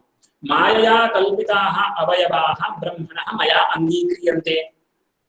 यस्मात् ते अवयवाः कल्पिताः, कल्पितत्वादेव ते मिथ्या, न वास्तविकाः, न पारमार्थिकाः। तस्मात् निरवयवत्वशब्दस्य हानिः कोपः कोऽपि नास्ति। तथा च कल्पितैः अवयवैः ब्रह्म रूपान्तरं जगदाकारेण पुनरपि परिणमते इति यद्यपि मया प्रयोगः क्रियते, तथापि इदं ज्ञातव्यं वास्तविकः परिणामः चेत् एव परिणमते इति पदं युज्यते। अवास्तविकः विषमसत्ताकः परिणामः इत्युक्ते विवर्तते इति वक्तव्यं। किन्तु प्राचीनग्रन्थेषु परिणमते विवर्तते इति पर्यायपदत्वेन व्यवहारः कृतः अस्ति। अयं यः विभागः परिणमते इति कुत्र वक्तव्यं, विवर्तते इति कुत्र वक्तव्यम् इत्युक्ते सः अर्वाचीनः विभागः अस्ति। रूपान्तरोत्पत्तिः इति वक्तुं परिणमते वा विवर्तते वा इति तैः प्राचीनैः पदप्रयोगः कृतः। तथा च पश्यन्तु, अविद्याकल्पितैः अवयवैः ब्रह्मणः सावयवत्वं पारमार्थिकं तु न आगच्छति। ब्रह्मणः निरवयवत्वम् एव पारमार्थिकम्। अविद्यया कल्पिताः अवयवाः तत्र सन्ति। पश्यन्तु, काचकामलादिदोषो वर्तते इति कृत्वा मया शुक्तिः रजतत्वेन दृश्यते। तावता शुक्तौ रजतत्वम् आयाति वा? मिथ्या रजतं प्रतीयते तावदेव किल।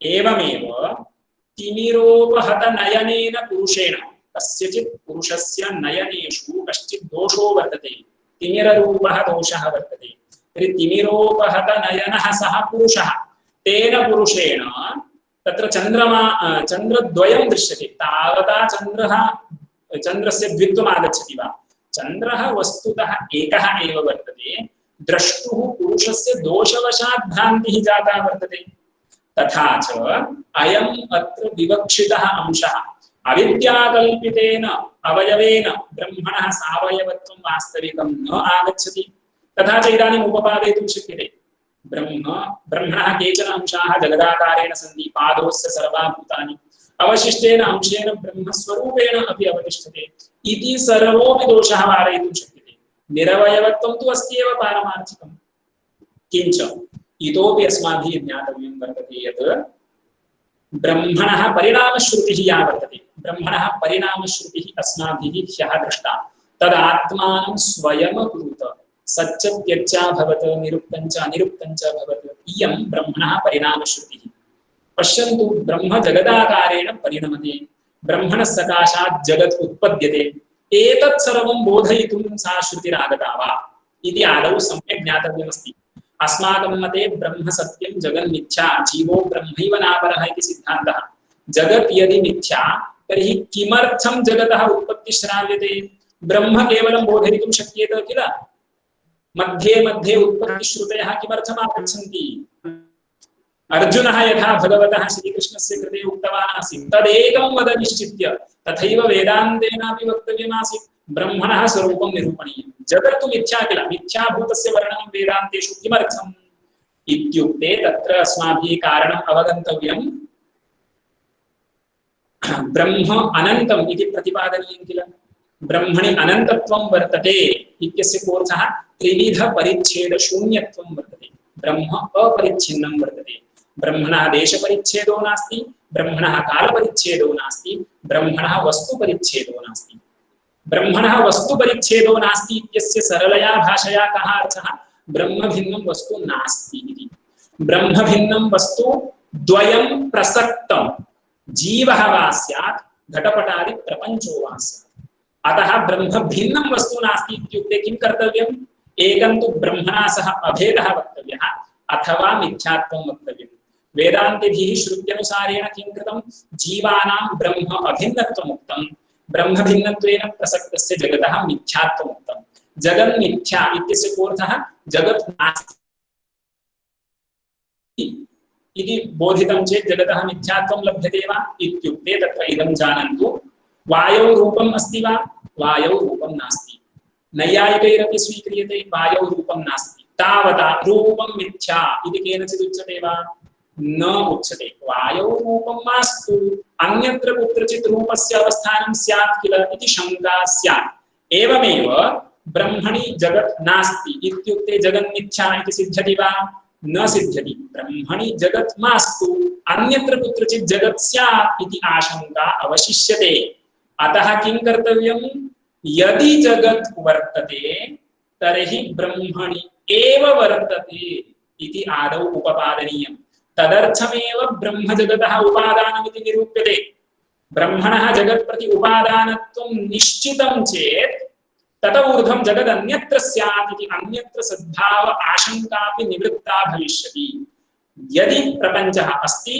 तर्हि ब्रह्मणि एव अस्ति इति एकवारं दृढीकृतं चेत् नेति नेति इत्यादिना यदा निषेधः क्रियते तर्हि जगतः मिथ्यात्वं सिद्ध्यति जगतः मिथ्यात्वं सिद्ध्यति चेत् जीवस्य ब्रह्म अभिन्नत्वात् भिन्नत्वेन प्रसक्तस्य जगतः मिथ्यात्वात् एकम् एव अद्वितीयं ब्रह्म सिद्ध्यति तथा च अनन्तत्व प्रतिपादनार्थमेव इमाः उत्पत्तिश्रुतयः उपकुर्वन्ति मृल्लोह विस्फुलिङ्गाद्यैः सृष्टिः या चोदिता अन्यथा उपायस्सोऽवताराय नास्ति भेदः कथञ्चन इति ब्रह्मणः अनन्तत्वोपपादनार्थमेव परिणामश्रुतिः आगता परिणामप्रदर्शनार्था न सा श्रुतिः ब्रह्मण सकाशात् जगदुत्पद्यते इति ज्ञात्वा किमपि फलं नास्ति जगत् ब्रह्मणः अनन्तत्वं प्रतिपादयितुम् एव इयं श्रुतिरागता वर्तते। एवञ्च अस्माकं पक्षे कोऽपि दोषो नास्ति, यतो हि अस्माभिः ब्रह्मणः कल्पिताः अवयवाः स्वीकृताः। कल्पितैरवयवैः वास्तविकं ब्रह्मणः निरवयवत्वं न हीयते इति विवर्तवादस्य स्फुटीकरणार्थम् अयं सन्दर्भः। विस्तरेण एतदग्रेपि निरूप्यते एव। इदानीं तु भाष्ये यावान् अंशः अस्ति तावान् अस्माभिः पठनीयः। तस्मात् दुर्घटनेतत् इति एतावत् पठितमासीत्। अग्रे पठामि। नैष दोषः अविद्याकल्पितरूपभेद अभ्युपगमात्। रूपभेदाः इत्युक्ते अवयवविशेषाः। अविद्याकल्पिताः अवयवविशेषाः मया अङ्गीकृताः सन्ति। अविद्याकल्पितेन अविद्याकल्पितरूपभेद अभ्युपगमात् न हि अविद्याकल्पितेन रूपभेदेन सावयवं वस्तु सम्पद्यते। तत्कृतेन गुणेन दोषेण अणुमात्रेणापि सह न सम्बध्यते इति कुत्रचित् भाष्यकाराः वदन्ति। न हि तिमिरोपहत नयनेन अनेक इव चन्द्रमाः दृश्यमानः अनेक एव भवति। चन्द्रमाः अनेकः इव दृश्यते किन्तु दोषवशात् दृश्यते। तावता चन्द्रस्य अनेकत्वं भवति वा? नैव भवति। न हि तिमिरोपहत नयनेन अनेक इव चन्द्रमाः दृश्यमानः अनेक एव भवति। अविद्याकल्पितेन च नामरूपलक्षणेन रूपभेदेन व्याकृत अव्याकृतात्मकेन तत्व अन्यत्वाभ्याम् अनिर्वचनीयेन ब्रह्म परिणामादि सर्वव्यवहारास्पदत्वं प्रतिपद्यते। पारमार्थिकेन च रूपेण सर्वव्यवहार अतीतम् अपरिणतम् अवतिष्ठते। वाचारम्भणमात्रत्वाच्च अविद्याकल्पितस्य नामरूपभेदस्य इति न निरवयवत्वं ब्रह्मणः कुप्यति। न च परिणामश्रुतिः परिणामप्रतिपादनार्था तत्प्रतिपत्तौ फल अनवगमात् सर्वव्यवहारहीन ब्रह्मात्मभावप्रतिपादनार्था तु एषा तत्प्रतिपत्तौ फलावगमात् स एष नेतिनेत्यात्मा इत्युपक्रम्य आह अभयं वै जनकप्राप्तोऽसि इति। तस्मात् अस्मत्पक्षे न कश्चिदपि दोषप्रसङ्गः अस्ति। ब्रह्मज्ञानेन एव फलम् अवगम्यते। अभयं वै जनकप्राप्तोऽसि अभयं प्रतिष्ठां विन्दते इति। ब्रह्मणः सकाशात् जगदुत्पद्यते इति ज्ञात्वा कुत्रापि फलश्रुतिरस्ति वा? नास्त्येव। उपायः सोऽवताराय इति अस्माभिः ज्ञातव्यम्। इतः परं यत् सूत्रमस्ति तत् वस्तुतः विवर्तवादं स्फुटीकरोति। आत्मनि चैवं विचित्राश्च हि। तत्र स्वरूप अनुपमर्देनापि अनेक आकारा सृष्टिः भवति इत्यत्र स्थलानि प्रदर्श्यन्ते। स्वरूपस्य परिणामं विनापि सृष्टिः भवति इत्युक्ते विवर्तवादः किल अयं। परिणमते चेत् अवयवानां संस्थानविशेषः परिवर्तते इति तस्य अर्थः। किन्तु स्वरूप अनुपमर्देन एव अनेक आकारा सृष्टिः भवति इति श्रुत्या अपि उक्तम्। अस्माभिः साक्षात् दृष्टं च वर्तते। कुत्र दृष्टम् इति पश्यन्तु। वयं यदा स्वप्नं पश्यामः तदानीम् अनेके पदार्थाः दृश्यन्ते। किं ते पदार्थाः सर्वेपि वास्तविकाः? ते पदार्थाः वास्तविकाः न सन्ति, किन्तु कल्पिताः प्रातिभासिकाः सन्ति। कुत्र कल्पिताः? आत्मन्येव कल्पिताः सन्ति। तेषां कर्ता कः? आत्मैव तेषां कर्ता। तेषाम् उपादानं किम्? आत्मैव तेषाम् उपादानं। कथम् इदम् अवगतं? श्रुत्या उक्तं। न तत्र रथाः रथयोगाः पन्थानो भवन्ति अथ रथान् रथयोगान् पथ सृजते इति श्रुत्या उक्तम्। अत्र यदि इमे सर्वेपि पदार्थाः आत्मोपादानकाः तर्हि आत्मनः कोऽपि परिणामो जातः वा? आत्मा यथा पूर्वम् आसीत् इदानीमपि तथैव वर्तते। आत्मनि कोऽपि विकारो न जातः। तथा च आत्मनः स्वरूप अनुपमर्देनापि अनेक आकारा सृष्टिः भवति इत्यत्र इदमुदाहरणं स्वप्नदृगात्मा उदाहरणम्। अन्यदपि अस्माभिः मायावी ज्ञायते किल। मायावी किं करोति? स्वकीयां मायाशक्तिम् उपयुज्य बहुविधं पदार्थं प्रदर्शयति। ये अस्माभिः दृश्यन्ते अपि, किन्तु ते पदार्थाः किं वास्तविकाः वा? प्रातिभासिकाः एव तत्र मायाविनः कोऽपि विकारो जातः वा न मायाविनः कोऽपि विकारो न जातः वर्तते स्वरूप अनुपमर्देनापि अनेक आकारा सृष्टिः अस्माभिः ज्ञातुं शक्यते इत्यत्र उदाहरणद्वयम् तर्हि तद्दृष्टान्तेन ब्रह्मणः अपि स्वरूप अनुपमर्दं विनैव जगत् प्रतिकारणत्वमस्तु तथा च ब्रह्म जगतः विवर्तोपादानत्वमस्तु इति बोधयितुम् अग्रिमं सूत्रम् अत्यन्तं सरलं वर्तते अहं पङ्क्तिं पठामि आत्मनि चैवं विचित्राश्च हि अपि च नैव अत्र विवदितव्यम् अत्र विवादोऽपि न कर्तव्यः कस्मिन् अंशे कथम् एकस्मिन् ब्रह्मणि स्वरूप अनुपमर्देन एव अनेकाकारा सृष्टिः स्यात् इति स्वरूपस्य हानिं विना अनेकाकारा सृष्टिः कथं स्यात् इत्यस्मिन् अंशे विवादोऽपि न कर्तव्यः किमर्थम् अस्माभिः दृष्टमस्ति तत् यतः आत्मनि अपि एकस्मिन् स्वप्नदृशि स्वप्नदृक् आत्मा स्वप्नं पश्यति इति स्वप्नदृक् तस्मिन् स्वप्नदृशि आत्मनि स्वरूप अनुपमर्देन एव अनेकाकारा सृष्टिः पठ्यते न तत्र रथान रथयोगान पन्थानो भवन्ति अथ रथान रथयोगान पथसृजते इत्यादिना लोकेऽपि देवादिषु मायाव्यादिषु च स्वरूप अनुपमर्देन एव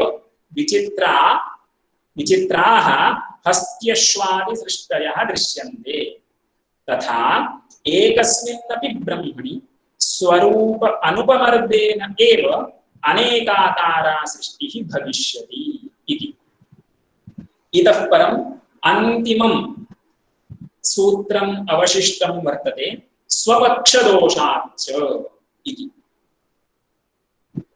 सरलः विचारः अस्ति अत्र कः अस्मिन् अधिकरणे पूर्वपक्षी कः स्यात् इत्युक्ते सांख्याः वा भवेयुः तार्किकाः वा भवेयुः निरवयवं ब्रह्म कथं परिणमते इति प्रश्नः तैः कृतः सांख्यैः वा कृतः भवति तार्किकैः वा कृतः भवति वयं किं बोधयामः अत्र इत्युक्ते यः दोषः त्वया पूर्वपक्षिणा अद्वैतिनां मते स्थापितः वर्तते सः दोषः तवापि पक्षे वर्तते तर्हि कथं त्वया अयं प्रश्नः कृतः तत्र एकः न्यायः वर्तते यत्रोभयोः समो दोषः परिहारोऽपि तादृशः न एकः पर्यनियोक्तव्यः तादृगर्थविचारणे इति यत्र उभयोः वादि प्रतिवादिनोः उभयोः समानः दोषः वर्तते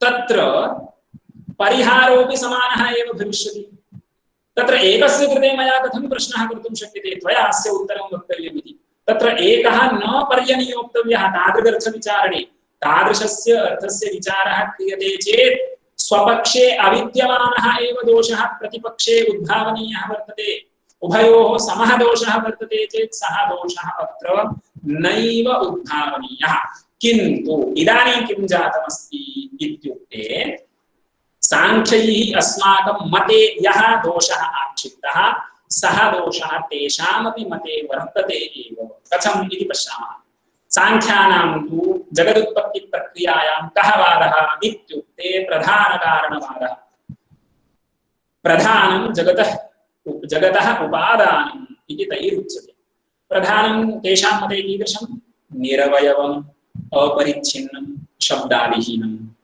कार्यं कीदृशं सावयवं परिच्छिन्नं शब्दादिमत् च तथा च विलक्षणत्वम् अस्ति एव निरवयवं प्रधानं सावयवस्य कार्यम् अपरिच्छिन्नं प्रधानं परिच्छिन्नस्य कारणम् इति यदि स्वीक्रियते अयं तेषां स्वपक्षः वर्तते तत्रापि अयं दोषः आगच्छति कः दोषः कृत्स्नप्रसक्तिः वा स्यात् निरवयवत्व शब्दकोपो वा स्यात् यदि प्रधानं निरवयवं तर्हि केनचिदंशेन परिणमते केनचिदंशेन स्वरूपेण तिष्ठति इति तैः न वक्तुं शक्यते तर्हि प्रधानस्य सर्वांशेन परिणामो जातः इति वक्तव्यम् तर्हि इदानीं प्रधानं नास्ति एव इदानीं जगदेव वर्तते इति आगतम् एतद् दोषः वारणीयः चेत् किं वक्तव्यं प्रधानस्य अवयवाः सन्ति इति वक्तव्यम्। प्रधानस्य अवयवाः सन्ति इति उक्तं चेत् निरवयवत्वशब्दकोपो भवति इति स्वपक्षे अपि समानः दोषः वर्तते। कदाचित् सांख्याः वदेयुः प्रधानस्य अवयवाः न सन्ति इति केन उक्तं? प्रधानस्यापि अवयवाः भवेयुः। सत्त्वरजस्तमांसि इति त्रयः गुणाः ये सन्ति ते एव प्रधानस्य अवयवाः। तैः अवयवैः सावयवं प्रधानं जगदाकारेण परिणमते। तर्हि कृत्स्नप्रसक्त्यादिदोषो नास्ति इत्युक्ते इदम् उत्तरं सांख्यैः नैव वक्तव्यम्। किमर्थम् इत्युक्ते सत्त्वरजस्तमांसि गुणाः सन्ति, त्रयो गुणाः सन्ति, ते एव प्रधानस्य अवयवाः इति उच्यते भवता। किन्तु तेषां गुणानां स्वभावः दृष्टो वा? तेषां गुणानां त्रयाणां गुणानामपि प्रत्येकं निरवयवत्वं वर्तते। तर्हि निरवयवैः त्रिभिः गुणैः विशिष्टं प्रधानं सावयवम् इति कथं वक्तुं शक्यते? किञ्च गुणानामपि सावयवत्वम् अस्ति इति त्वया यदि स्वीक्रियते चेत् प्रधानः दोषः तु एकः अस्त्येव, सावयवत्वेन अनित्यत्वं स्यादिति। अनित्यत्वं प्रधानस्य भवतु इति त्वया किं सांख्येन अङ्गीकर्तुं शक्यते? न अङ्गीकर्तुं शक्यते। तथा च प्रधानकारणवादपक्षेपि अयमेव दोषः अस्ति। कदाचित् सांख्याः वदेयुः प्रधानस्य अनन्ताः शक्तयः सन्ति, ताः शक्तयः एव प्रधानस्य अवयवाः, तैः अवयवैः प्रधानं जगदाकारेण परिणमते इति यदि सांख्याः ब्रूयुः तर्हि अस्माकमपि इदमेव उत्तरं भविष्यति। ब्रह्मणः अपि अनन्ताः शक्तयः सन्ति। कथम् अवगतं? परास्य शक्तिः विविधैव श्रूयते। अग्रिममेव अधिकरणं वर्तते सर्वोपेता च तद्दर्शनादिति। सर्वशक्तियुक्तत्वं ब्रह्मणः वर्तते इति। सर्वकर्मा सर्वकामः सर्वगन्धः सर्वरसः सत्यकामः सत्यसङ्कल्पः यः सर्वज्ञः सर्ववित् इत्यादिभिः श्रुतिभिः परास्य शक्तिर्विविधैव श्रूयते इत्यनेन अपि ब्रह्मणः अपि शक्तयः अनन्ताः सन्ति। तर्हि अस्माकं पक्षे अपि दोषः न आयाति इति समानः सांख्यानां पक्षे दोषो वर्तते। इतः परम् एकः एव विचारः अवशिष्टः, तार्किकानां मते कः दोषः इति। तार्किकाः किं वदन्ति? परमाणुकारणवादिनः ते परमाणुद्वयं संयुज्यते द्विभिः द्वाभ्यां परमाणुभ्यां द्व्यणुकमारभ्यते, त्रिभिः द्व्यणुकैः त्र्यणुकमारभ्यते, ततः चतुरणुकम् एवं रूपेण महती पृथिवी महत्यः आपः इति जगत्सृष्टिं ते वदन्ति। तत्रापि परमाणुकारणवादेऽपि दोषः अस्ति। कथं दोषः इति पश्यन्तु। परमाणुद्वयं संयुज्यते चेत् द्व्यणुकमुत्पद्यते इति तैरुक्तं। परमाणुद्वयं निरवयवं वर्तते, तदादौ ज्ञातव्यं तैः परमाणूनाम् अवयवाः न सन्ति इति अङ्गीकृतं। किमर्थम् इत्युक्ते अवयवाः सन्ति चेत् अनित्यत्वमेव अस्ति, तैः तु नित्यत्वं परमाणूनाम् अङ्गीकर्तव्यम्, अतः निरवयवत्वं स्वीकृतम्। इदानीं निरवयवयोः परमाण्वोः संयोगः भवति इति उक्तम्। नैयायिकानां मते संयोगः अव्याप्यवृत्तिः। संयोगः अव्याप्यवृत्तिः इत्यस्य सरलया भाषया अर्थः कः भवति इत्युक्ते यत्र संयोगः एकदेशेन वर्तते तत्रैव अन्यदेशावच्छेदेन संयोगो न वर्तते। वृक्षे कपि संयोगः वर्तते, अग्रावच्छेदेन वर्तते। कपि संयोगस्य अभावः वर्तते, मूलावच्छेदेन वर्तते। इदं तेषाम् उपपादनं संयोगस्य अव्याप्यवृत्तित्वं। संयोगः यत्र वर्तते संयोगस्य अत्यन्ताभावोऽपि तत्रैव वर्तते इति। किन्तु पश्यन्तु, वृक्षे अग्रावच्छेदेन कपि संयोगः अस्ति, मूलावच्छेदेन कपि संयोगो नास्ति इति उपपादयितुं शक्यते। वृक्षस्य अवयवाः सन्ति इति कृत्वा परमाणूनां तु अवयवाः न सन्ति किल। केनचित् देशावच्छेदेन संयोगः अस्ति, केनचित् देशावच्छेदेन संयोगो नास्ति इति कथं नैयायिकैः वक्तव्यम्? अतः अव्याप्यवृत्तिसंयोगस्तु तैः तत्र न स्वीकर्तुं शक्यते। तर्हि परमाणुद्वयसंयोगः व्याप्यवृत्तिः इति तैः वक्तव्यम्। व्याप्यवृत्तिः संयोगः चेत् तदानीं कः दोषः इत्युक्ते परमाणुद्वयम् अत्यन्तम् अभिन्नं जातम्। तत्र प्रतिमा पृथुत्वं स्थूलत्वम् एव उपपादयितुं न शक्येत। परमाणुद्वयस्य यदि व्याप्यवृत्तिः संयोगः अभ्युपगम्यते तर्हि पृथुत्वम् इदानीं परमाणोः अपेक्षया द्व्यणुकस्य परिमाणम् अधिकम् अपेक्षितं किल द्व्यणुकापेक्षया त्रिणुकस्य परिमाणम् अधिकम् अपेक्षितम् अन्यथा महती पृथिवी कथं तया प्रक्रियया जायेत इदानीं कः क्लेशः जातः इत्युक्ते अव्याप्यवृत्तिसंयोगः अभ्युपगम्यते चेत् परमाणूनां सावयवत्वं स्यात् ततश्च अनित्यत्वं स्यात् यदि व्याप्यवृत्तिसंयोगः द्वयोः परमाणुयोः अभ्युपगम्येत तर्हि पृथुत्वं प्रथिमा न उपपद्येत इति तेषाम् अपि पक्षे दोषो वर्तते तर्हि पूर्वपक्षिणां भवतां पक्षे यदि दोषो वर्तते तर्हि तादृशः दोषः तव वादिनः मते वर्तते इति कथं वदन्ति भवन्तः अस्माभिस्तु विवर्तवादमाश्रित्य अयं दोषः परिहृतः वर्तते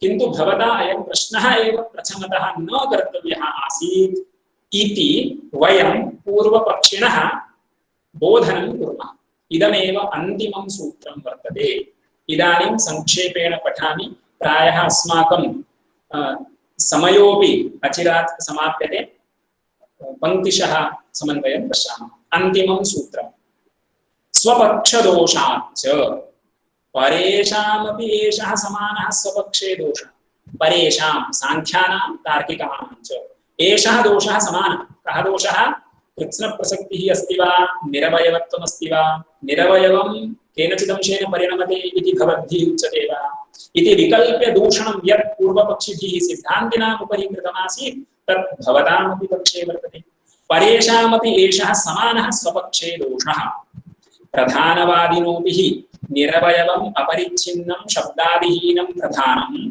सावयवस्य परिच्छिन्नस्य शब्दादिमतः कार्यस्य कारणम् इति स्वपक्षः तत्रापि कृत्स्नप्रसक्तिः निरवयवत्वात् प्रधानस्य प्राप्नोति निरवयवत्व अभ्युपगमकोपो वा ननु नैव तैः निरवयवं प्रधानम् अभ्युपगम्यते सत्त्वरजस्तमांसि त्रयो गुणाः नित्याः तेषां साम्यावस्थां प्रधानं तैः एव अवयवैः तत् सावयवम् इति न एवं जातीयकेन सावयवत्वेन प्रकृतः दोषः परिहर्तुं पार्यते यतः सत्त्वरजस्तमसामपि एकैकस्य समानं निरवयवत्वम् एकैकमेव चेत् इतरद्वयानुगृहीतं सजातीयस्य प्रपञ्चस्य उपादानमिति समानत्वात् स्वपक्षदोषप्रसङ्गस्य तर्कात् प्रतिष्ठानात् सावयवत्वमेव इति चेत् एवमपि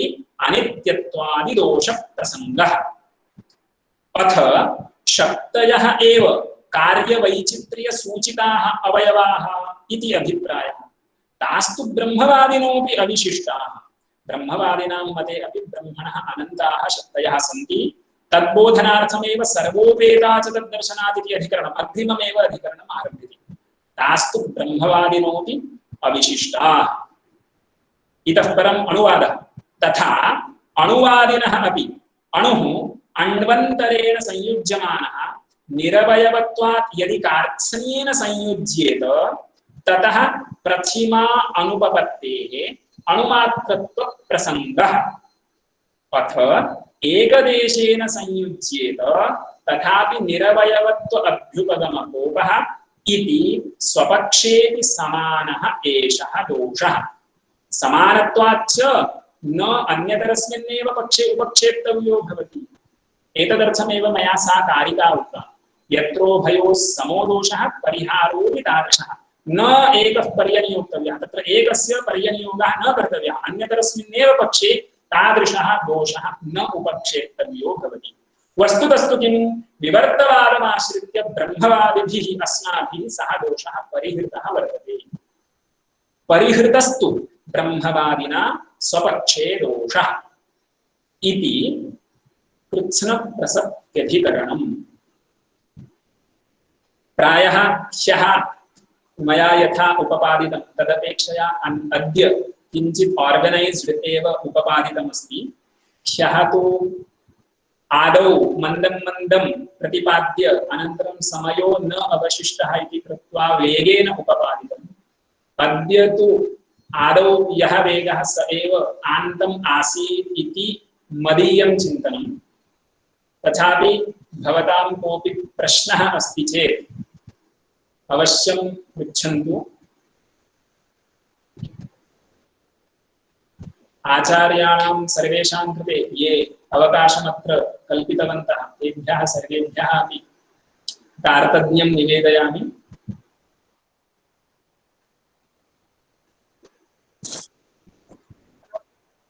Namo Namaha Acharyaha. You have explained very elaborately every aspect in simple Sanskrit. Thank you very much. Yes, this is the time for discussion. Participants can ask your queries, or if you need any explanation, you can directly put to our resource person.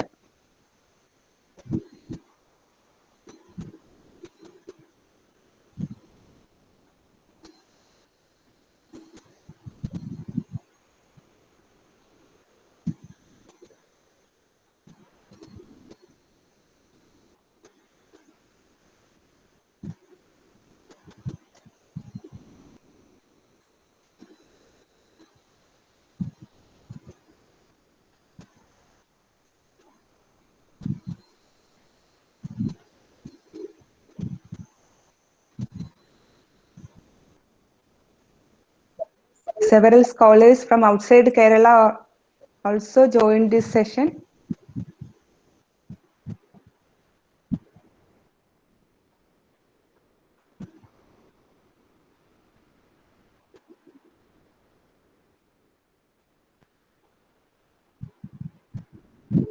Kindly provide your feedback here.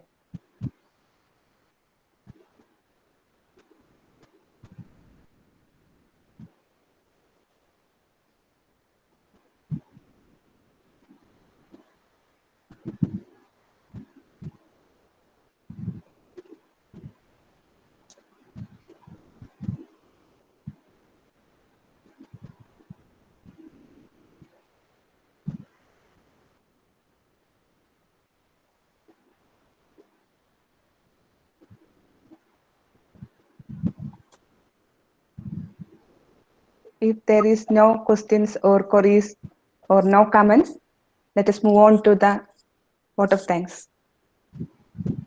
I invite our fourth semester MA student Abhirami to propose vote of thanks. Abhirami. Good evening. Good evening to the Honorable Chief Guest Pushkaran sir, respected teachers and my dear friends.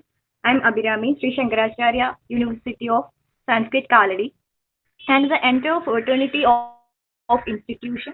First of all, I would like to thank the Honorable Chief Guest Pushkaran sir, who spared time from his busiest schedule for the online textual workshop on Dhamma-sutra Shankara Bhashya 2021. I am extremely thankful for his efforts towards the workshop, his own ideas and elegance of explanation of everything. I need to mention my deepest sense of appreciation. I also extend thanks to all the teachers for their enormous cooperation and the students who were participated in the workshop. Once again, I thank you from the bottom of my heart. Also, I want to express my heartfelt gratitude to the all. Thanks. Thank you. Thank you, Abhirami. Thank you all. Tomorrow and day after tomorrow, Vidwan T.R. Vasudevan will be joining with us to explain the topics Anandamaya Adhikarana and Sahakaryantara Vidyadhikarana. All are requested to join at 2:45 p.m. itself. Thank you. Thank you, Pushkaran sir.